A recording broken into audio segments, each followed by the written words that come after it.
ಒಂದು ಇಡೀ ದೇವ ಮಂದಿರವನ್ನೇ ಬದಲಾಯಿಸಿ ಬೆಚ್ಚಿ ಬೀಳಿಸಿರುವ ನ್ಯೂಸ್ ಇದು. ಹಾಗಾದ್ರೆ ಅದು ಯಾವ ದೇವ ಮಂದಿರ? ಜೊತೆಗೆ ಈ ಒಂದು ದೇವಸ್ಥಾನ ಏನಿದೆ 2000 ವರ್ಷಗಳ ಇತಿಹಾಸ ಇದೆ. ಒಂದು ಇಡೀ ದೇವ ಮಂದಿರವನ್ನೇ ಬದಲಾಯಿಸಿ ಬೆಚ್ಚಿ ಬೀಳಿಸಿರುವ ಸುದ್ದಿ ಇದು.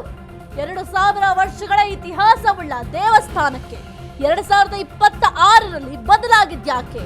ಅದೊಂದು ನಿಗೂಢ ಪ್ರಶ್ನೆ ಹಿಡಿದು ಹೋದಾಗ ಅಶ್ವವೇಗಕ್ಕೆ ಅಚ್ಚರಿ ಉತ್ತರ ಸಿಕ್ಕಿದೆ. ಹಾಗಾದ್ರೆ ಯಾವುದು ಆ ದೇಗುಲ? ಹಾಗಾದ್ರೆ ಅಲ್ಲಿ ಅದೆಂಥ ಬದಲಾವಣೆ ಆಗಿದೆ ಗೊತ್ತಾ? ಕೆಲವೇ ಕ್ಷಣಗಳಲ್ಲಿ ಆ ಪುರಾಣ ಪ್ರಸಿದ್ಧ ದೇವಸ್ಥಾನದ ಬಗ್ಗೆ ಹೇಳ್ತೀವಿ. ಒಂದು ಇಡೀ ದೇವ ಮಂದಿರವನ್ನೇ ಬದಲಾಯಿಸಿ ಬೆಚ್ಚಿ ಬೀಳಿಸಿರುವ ನ್ಯೂಸ್ ಇದು.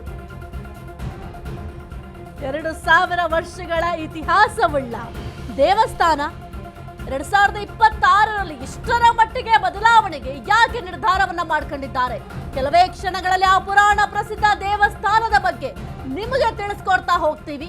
ಇನ್ನು ದೇವ ಮಂದಿರ ಬದಲಾವಣೆಯನ್ನ ಮಾಡಲಿಕ್ಕೆ ಪ್ಲಾನ್ ಅನ್ನ ಮಾಡ್ತಾ ಇದ್ದಾರೆ. ಒಂದು ಇಡೀ ದೇವ ಮಂದಿರವನ್ನೇ ಬದಲಾವಣೆ ಮಾಡ್ತಾರೆ ಅಂತಂದ್ರೆ ಯಾವ ಕಾರಣಕ್ಕೆ ಬದಲಾವಣೆ ಮಾಡ್ತಾರೆ ಅಂತ ಜನಸಾಮಾನ್ಯರಲ್ಲೂ ಕೂಡ ಈ ಒಂದು ಪ್ರಶ್ನೆ ಮೂಡುತ್ತೆ. ಈ ಒಂದು ದೇವ ಮಂದಿರದ ಬಗ್ಗೆ ಮಾತನಾಡ್ತಾ ಹೋದ್ರೆ ಆ ದೇವಾಲಯ ಏನಿದೆ ಆ ದೇವಾಲಯಕ್ಕೆ 2000 ವರ್ಷಗಳ ಇತಿಹಾಸ ಇದೆ. 2000 ವರ್ಷಗಳು ಅಂತಂದ್ರೆ ಕಡಿಮೆ ವರ್ಷಗಳಲ್ಲ.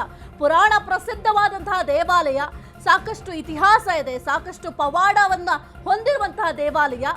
ಅಂತಹ ದೇವಸ್ಥಾನವನ್ನ, ಅಂತಹ ದೇವಾಲಯವನ್ನ 2026ರಲ್ಲಿ ಅಂದ್ರೆ ಈ ಒಂದು ಸಂದರ್ಭದಲ್ಲಿ ಯಾವ ಕಾರಣಕ್ಕೆ ಬದಲಾವಣೆ ಮಾಡ್ತಾ ಇದ್ದಾರೆ ಎಂಬ ಪ್ರಶ್ನೆ ಸದ್ಯಕ್ಕೆ ಮೂಡ್ತಾ ಇದೆ.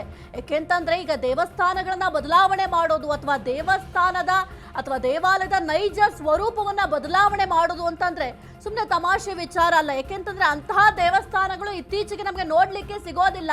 ಹಿಂದಿನ ಕಾಲದಲ್ಲಿ ರಾಜರಾಗಿರಬಹುದು ಅಥವಾ ನಮ್ಮ ಮೇಲೆ ದಂಡೆತ್ತಿ ಬಂದಂಥವರು ಎಲ್ಲರೂ ಕೂಡ ಒಂದು ದೇವಾಲಯದ ಮೇಲೆ ಕಣ್ಣಿಡ್ತಾ ಇದ್ರು. ಸಾಕಷ್ಟು ದೇವಾಲಯಗಳು ನಶಿಸಿ ಹೋಗಿದ್ದಾವೆ, ಸಾಕಷ್ಟು ದೇವಾಲಯಗಳು ಕೆಡವಿದ್ದಾರೆ, ನಾಶ ಮಾಡಿದ್ದಾರೆ. ಅಂಥದ್ರಲ್ಲಿ ಈ ಒಂದು ದೇವಾಲಯಕ್ಕೆ 2000 ವರ್ಷಗಳ ಇತಿಹಾಸ ಇದೆ ಅಂತಂದ್ರೆ ಕಡಿಮೆ ಇತಿಹಾಸ ಅಲ್ಲ, ಸಾಕಷ್ಟು ಇತಿಹಾಸ ಇದೆ. ಆ ದೇವಸ್ಥಾನಕ್ಕೆ ತನ್ನದೇ ಆದಂತಹ ಪವಾಡಗಳಿದಾವೆ. ಸಾಕಷ್ಟು ಭಕ್ತಾದಿಗಳು ಈಗಲೂ ಕೂಡ ಆ ಒಂದು ದೇವಸ್ಥಾನಕ್ಕೆ ಹೋಗ್ತಾರೆ. ಈಗ ನೀವು ಗಮನಿಸಬಹುದು, ಇತ್ತೀಚೆಗೆ ಬಂದಿರುವಂತಹ ದೇವಾಲಯಕ್ಕೂ ಆ ದೇವಸ್ಥಾನಕ್ಕೂ ಏನಪ್ಪಾ ವ್ಯತ್ಯಾಸ ಅಂತ ಅಂದ್ರೆ ಈ ಒಂದು ದೇವಸ್ಥಾನದಲ್ಲಿ ಸಾಕಷ್ಟು ಪವಾಡಗಳಿದ್ದಾವೆ. ಹಾಗಾದ್ರೆ ಯಾವುದು ಆ ದೇಗುಲ? ಹಾಗಾದ್ರೆ ಅಲ್ಲಿ ಅದೆಂಥ ಬದಲಾವಣೆ ಆಗಿದೆ ಗೊತ್ತಾ? ಬಹಳ ಈ ಒಂದು ನಿಗೂಢ ಪ್ರಶ್ನೆಗೆ ಉತ್ತರವನ್ನ ಹುಡುಕ್ತಾ ನಿಮ್ಮ ಅಶ್ವವೇಗ ನ್ಯೂಸ್ ಹೋಯ್ತು. ಆ ಒಂದು ಸಂದರ್ಭದಲ್ಲಿ ನಮಗೆ ಸಿಕ್ಕಂತ ಉತ್ತರ ಬಹಳ ಅಚ್ಚರಿಯಾಗಿತ್ತು. ಕೆಲವೇ ಕ್ಷಣಗಳಲ್ಲಿ ಆ ಪುರಾಣ ಪ್ರಸಿದ್ಧ ದೇವಸ್ಥಾನದ ಬಗ್ಗೆ ಹೇಳ್ತೀವಿ. ಶತಮಾನಗಳ ಶಕ್ತಿ ದೇವಸ್ಥಾನದ ಪುರಾಣಕ್ಕೆ ಹೋಗಲು ಒಂದು ಅಚ್ಚರಿ ಕಾರಣ.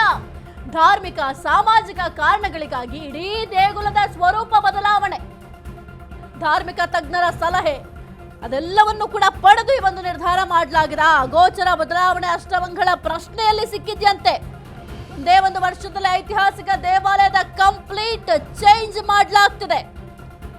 ಶತಮಾನಗಳ ಶಕ್ತಿ ದೇವಸ್ಥಾನದ ಪುರಾಣಕ್ಕೆ ಹೋಗಲು ಒಂದು ಅಚ್ಚರಿ ಕಾರಣ ಕೂಡ ಇತ್ತು. ಧಾರ್ಮಿಕ ಸಾಮಾಜಿಕ ಕಾರಣಗಳಿಗಾಗಿ ಇಡೀ ದೇಗುಲದ ಸ್ವರೂಪವನ್ನ ಬದಲಾವಣೆ ಮಾಡಲಾಗ್ತಿದೆ ಅಂತೆ. ಕೆಲವೊಂದಿಷ್ಟು ದೇವಸ್ಥಾನಗಳನ್ನ ಬದಲಾವಣೆ ಮಾಡ್ತಾರೆ ಅಂತ ಅಂದ್ರೆ ಆ ಒಂದು ದೇವಸ್ಥಾನದ ಹಿನ್ನೆಲೆ ಎಷ್ಟು ಮುಖ್ಯ ಆಗುತ್ತೋ ಈ ಒಂದು ಸಂದರ್ಭದಲ್ಲಿ ಯಾಕೆ ಬದಲಾವಣೆ ಮಾಡಬೇಕು ಅನ್ನೋದು ಕೂಡ ಅಷ್ಟೇ ಪ್ರಮುಖವಾಗುತ್ತೆ. ಇನ್ನು ಅಷ್ಟಮಂಗಳ ಪ್ರಶ್ನೆ ಬಗ್ಗೆ ಸಾಕಷ್ಟು ಜನರಿಗೆ ಗೊತ್ತಿರುತ್ತೆ. ಒಂದು ಅಷ್ಟಮಂಗಳ ಪ್ರಶ್ನೆಯಲ್ಲಿ ದೇವಸ್ಥಾನದ ಸ್ವರೂಪವನ್ನ ಬದಲಾವಣೆ ಮಾಡಬೇಕು ಎಂಬ ಉತ್ತರ ಸಿಕ್ಕಿದ್ಯಂತೆ. ಶತಮಾನಗಳ ಶಕ್ತಿ ದೇವಸ್ಥಾನದ ಪುರಾಣಕ್ಕೆ ಹೋಗೋದಕ್ಕೆ ಒಂದು ಅಚ್ಚರಿ ಕಾರಣ ಕೂಡ ಇದೆ. ಇನ್ನು ಧಾರ್ಮಿಕ ಆಗಿರಬಹುದು ಅಥವಾ ಸಾಮಾಜಿಕ ಆಗಿರಬಹುದು, ಈ ಎರಡೂ ಕಾರಣಗಳಿಗಾಗಿ ಇಡೀ ದೇಗುಲದ ಸ್ವರೂಪವನ್ನ ಬದಲಾವಣೆ ಮಾಡಲಿಕ್ಕೆ ಸದ್ಯಕ್ಕೆ ನಿರ್ಧಾರ ಮಾಡಲಾಗಿದೆ. ಇನ್ನು ಧಾರ್ಮಿಕ ತಜ್ಞರನ್ನು ಕೂಡ ಈ ಒಂದು ವಿಚಾರವಾಗಿ ಸಲಹೆಯನ್ನ ಪಡೆಯಲಾಗಿದೆ ಅಂತೆ. ಇನ್ನು ಧಾರ್ಮಿಕ ತಜ್ಞರು ಕೂಡ ಈ ಒಂದು ವಿಚಾರಕ್ಕೆ ಕೆಲವೊಂದಿಷ್ಟು ಸಲಹೆಯನ್ನ ಕೊಟ್ಟಿರ್ತಾರೆ. ಆ ಒಂದು ಸಲಹೆಯನ್ನ ಆಧರಿಸಿ ಅಷ್ಟಮಂಗಳ ಪ್ರಶ್ನೆಯನ್ನು ಕೂಡ ಕೇಳಲಾಗುತ್ತೆ. ಒಂದು ಅಷ್ಟಮಂಗಳ ಪ್ರಶ್ನೆಯನ್ನ ಕೇಳಿದಂತಹ ಸಂದರ್ಭದಲ್ಲೂ ಕೂಡ ದೇಗುಲಕ್ಕೆ ಹೊಸ ಸ್ಪರ್ಶ ನೀಡಬೇಕು ಅಂತ ಹೇಳಲಾಗಿದ್ಯಂತೆ. ಹಾಗಾಗಿ ಸಾಕಷ್ಟು ಬದಲಾವಣೆಯನ್ನ ಮಾಡಲಾಗ್ತಾ ಇದೆ. ಆ ಅಗೋಚರ ಬದಲಾವಣೆಗೆ ಅಷ್ಟಮಂಗಳ ಪ್ರಶ್ನೆಯಲ್ಲೂ ಕೂಡ ಈಗ ಉತ್ತರ ಸಿಕ್ಕಿದೆ. ಆ ಒಂದು ಉತ್ತರವೇ ಬಹಳ ಶಾಕಿಂಗ್ ಆಗಿದೆ. ಒಂದೇ ಒಂದು ವರ್ಷದಲ್ಲಿ ಐತಿಹಾಸಿಕ ದೇವಾಲಯದ ಕಂಪ್ಲೀಟ್ ಚೇಂಜ್ ಮಾಡಲಾಗಿದೆ. ಅಂದ್ರೆ 2000 ಇತಿಹಾಸವುಳ್ಳಂತಹ ಆ ಒಂದು ಐತಿಹಾಸಿಕ ದೇವಾಲಯವನ್ನ ಕಂಪ್ಲೀಟ್ ಚೇಂಜ್ ಆಗಿದೆ.